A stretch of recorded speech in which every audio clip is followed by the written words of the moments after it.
안녕하세요. "어떤 일로 연락 주셨을까요?"에 대한 번역 등록 가사법 형사법 전문 변호사 지재훈 변호사입니다.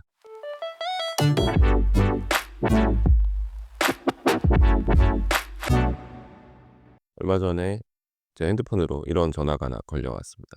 블로그 보고 연락을 주셨다고. 근데 블로그 보다가 안타까워서 연락을 주셨대요.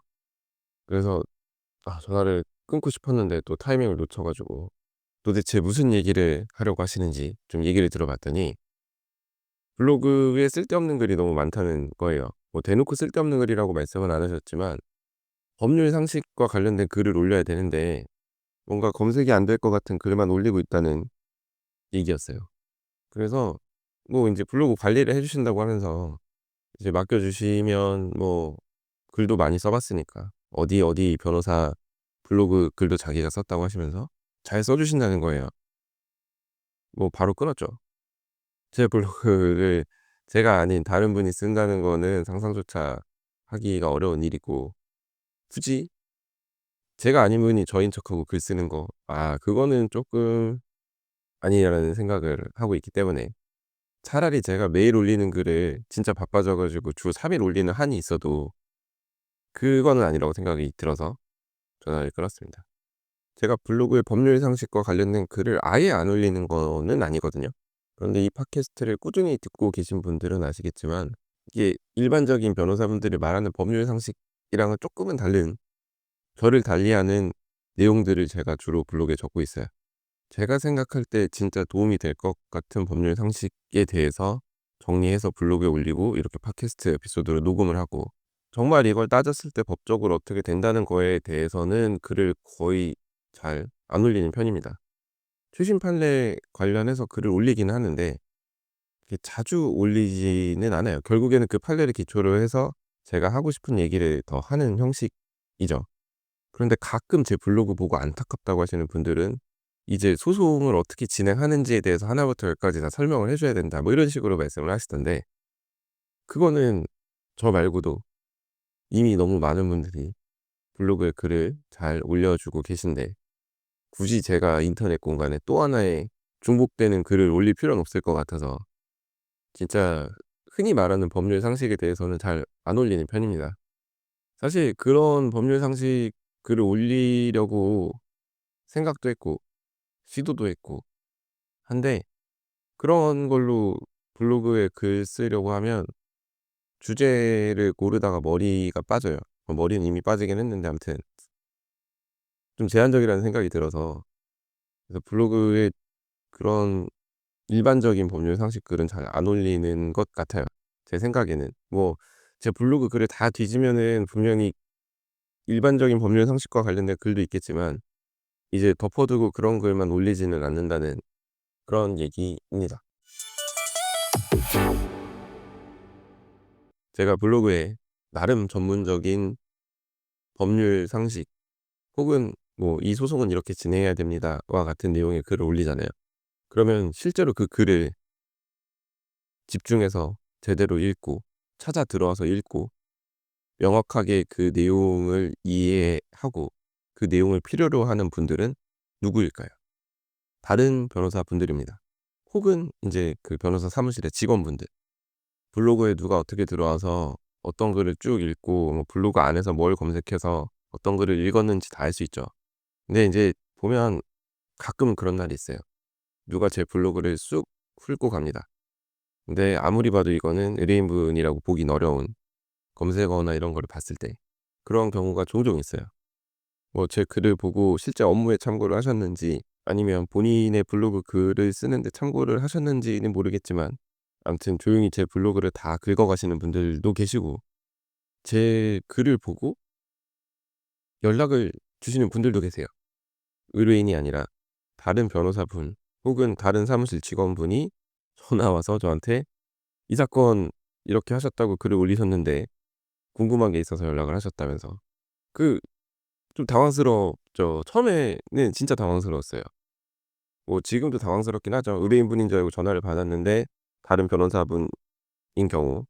근데 진짜 다른 변호사분이 전화 와서 저한테 뭐 물어보시면 당황스러워요. 이거를 거절하기도 그렇고 이게 변호사 수가 많다고는 하는데 또 어디서 어떤 분을 어떻게 만날지 몰라서 제가 좀 조심스러운 부분도 있고, 그러니까 그런 걸 또 이용해서 물어보시기도 하죠. 근데 이제 답변을 드리면 뭔가 고맙다는 얘기 정도는 해야 되잖아요. 근데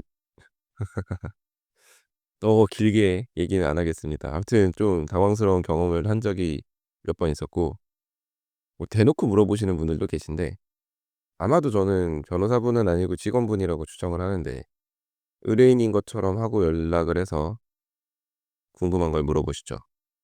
이게 모를 거라고 생각하시는데 딱 들으면 압니다. 대화 패턴이나 이런 것도 들어보면, 뭐 굳이 제가 따지진 않습니다만 적당히 얘기해 드리고 일단은 전화를 끊습니다만 조금 티가 나요. 사실 전화를 좀 안 주셨으면 좋겠는데, 이제 제가 좀 반응이 뜨뜻미지근하면 수임료까지 막 물어보시고 맡길 것처럼 얘기를 하시면서 더 뭔가 정보를 얻어내려고 하시는데, 저도 그렇게 호락호락 넘어가지는 않아요. 예. 그래서 인제 이런 전화 몇 번 받고 나니까 '아 블로그에 법률 상식, 지식 관련된 글 올려서 뭐 하나.' 이런 생각이 들더라고요. 그래서 인제 점점 그런 정보 제공보다 제가 소송을 어떻게 대하고 있는지를 중심으로 글을 쓰게 됐습니다. 솔직히 블로그에 글 쓰는 거는 홍보 목적이 0 이라고 할 수는 없기 때문에 이럴 수도 있고 저럴 수도 있으니 뭐 "상담을 받아 보셔라." 이런 식으로 글이 마무리되는 경우가 많긴 한데, 제가 처음부터 끝까지 홍보성 글을 쓰는 건 아니고, 그러니까 "소송을 쉽게 생각하지 마세요. 변호사를 속이려 들지 마세요." 같은 글을 써서 제가 어떻게 생각하고 있는지, 제가 사건을 어떻게 대하는지에 대해서 비교적 솔직하게 밝히고자 합니다.